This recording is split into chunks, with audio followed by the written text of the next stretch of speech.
The year I turned 18, I was drugged at a party and stumbled into my stepbrother Reed Sterling's room. He marked me, against his will. It was a full moon night. He lost control. All I remember is the pain. After that night, I was carrying his child. That was after the Sterlings learned the truth that adopting me had cost them their real bloodline. 10 years. It took them 10 years to realize that the day they chose me, the daughter they'd been searching for was right there too. 10 years ago, 5-year-old me smiled at Reed, and he chose me. The wrong choice, without question. So he hated me, couldn't stand me, and couldn't stand the thought of his child growing inside me. That day, I took his hand and placed it on my stomach. I thought he'd want to feel it. You know what? You disgust me. You stole my sister's life. Why didn't you die instead? His cold, hard rejection sent a pain through me I'd never felt before. I could feel something tearing away inside me. He got his wish. My baby died, and so did I. Before my eyes closed, I thought back on this life. From 5 to 15, I was truly happy. The Sterlings were good to me. The lakefront house in Bellevue always smelled like coffee in the morning. On Sundays, the warm scent of fresh laundry drifted from the laundry room. And Reed. We weren't even in the same grade, but he still took me to school and picked me up every day. When I was little, I'd do homework at the kitchen island, and he'd sit on the couch pretending to watch TV.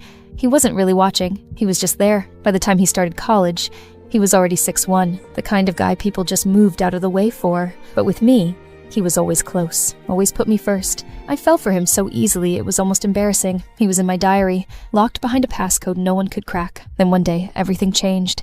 Reed wasn't the Reed I loved anymore. After that night, he hated me even more. Before I died, I wasn't scared. Not even a little. I even thought it wasn't so bad. But somehow I opened my eyes again. I was back to the day they came to the group home.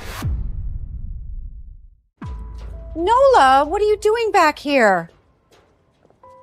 Mrs. Linda, I don't want to go. Oh, silly girl, it's the Steelers. If they pick you, you'll finally have a real home, sweetheart. Just smile, okay? That's all you have to do, just one smile. One smile. I thought of Reed's eyes in my past life. Cold, hateful. The moment that black Range Rover pulled up, I hid in the storage closet. I don't know how long I sat in there. At some point, I fell asleep.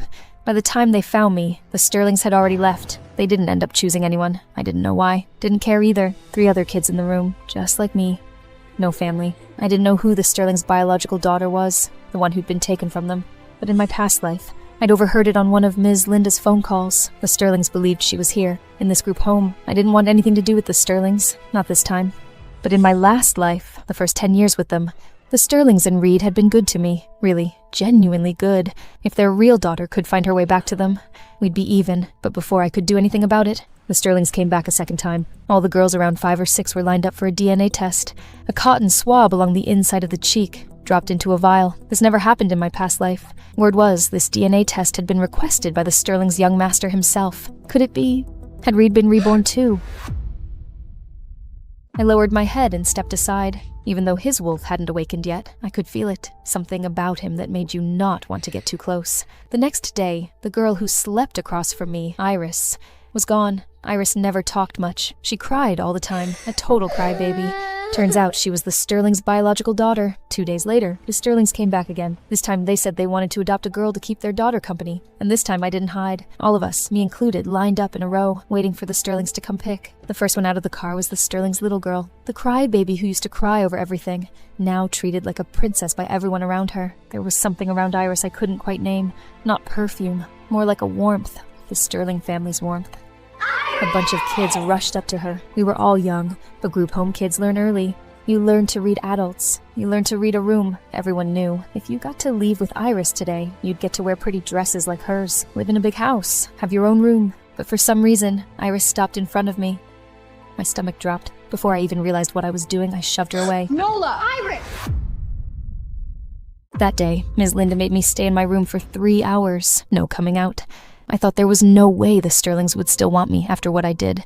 But 3 days later, I was sitting in that black Range Rover. Ms. Linda said the Sterlings had filed for my foster placement. The paperwork was already done. I froze, but it was already settled. All I could do was accept it. Iris, at least, was easy to be around, and the Sterlings, just like the first 10 years of my past life, were kind to me. The coldest one in the house was Reed. He barely spoke to me, but sometimes I'd catch him watching me in silence. A flash of gold in his eyes, gone before I could be sure. A few days later, after dinner.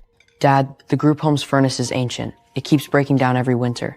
Can we get them a new one? The truth was, I'd been trying to figure out the same thing, how to keep the group home from the disaster. In my last life, the group home caught fire. An old space heater short-circuited in the middle of the night. Those heaters were all secondhand donations, used for God knows how many years. And those kids, their wolves were still dormant. They didn't have the adult wolf instinct to sense danger in their sleep. Smoke, temperature, completely unaware in the haze. They were just like any normal child. The group home never had enough funding.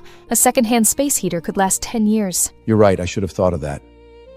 They looked after Iris for years. The Sterlings replaced the group home's entire furnace and donated a large sum on top of it. I hadn't expected Reed to do something like that. I still kept my distance from him, but honestly, I was grateful, setting aside everything between us from the past. Reed's rebirth had genuinely saved a lot of people from a terrible fate.